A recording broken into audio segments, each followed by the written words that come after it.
செத்துடலாமாண்ணா? அவன் கூட போயிட்டே இல்லன்னா ஒண்ணு பண்ணலாம். நம்ம கண்ணு முன்னாடியே ஒருத்தி கூட இருந்து பாத்துக்கிட்டு இருந்துடலாம்.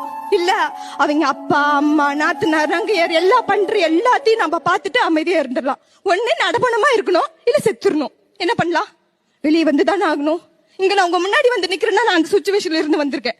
என்ன சொசைட்டி அதுவும் நான் சின்ன பொண்ணு வேறையா, எங்க போனாலும் அசிங்கமா பேசுவாங்க. நான் மெடிக்கல் ஸ்டூடெண்ட்னா, மெடிக்கல் படிச்சுட்டு இருக்கேன். அப்போ நான் நர்சிங் முடிச்சிருந்தேன்.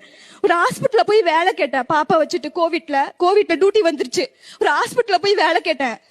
நான் உண்மையை சொல்லி வேலை கேட்டேன். எல்லாரும் மாதிரி ஹஸ்பண்ட் ஊருக்கு போயிருக்காங்கன்னு சொல்லல, உண்மையை சொல்லி வேலை கேட்டேன். ஹஸ்பண்ட் இல்லைங்க, குழந்தை இருக்கு, 15 நாள் குழந்தை, சிசரின் பண்ணிருக்கு, கோவிட்ல டியூட்டி, கவர்மெண்ட் ஹாஸ்பிட்டல்ல டியூட்டி முடிஞ்சிருச்சு. நான் போய் இன்னொரு ஹாஸ்பிட்டல், பிரைவேட் ஹாஸ்பிட்டல், வந்து சம்பளம் பத்தல, அந்த போய் வேலை கேட்டேன். அந்த டாக்டர் என்ன சொல்லியிருப்பாரு நீங்க நினைக்கிறீங்கன்னா?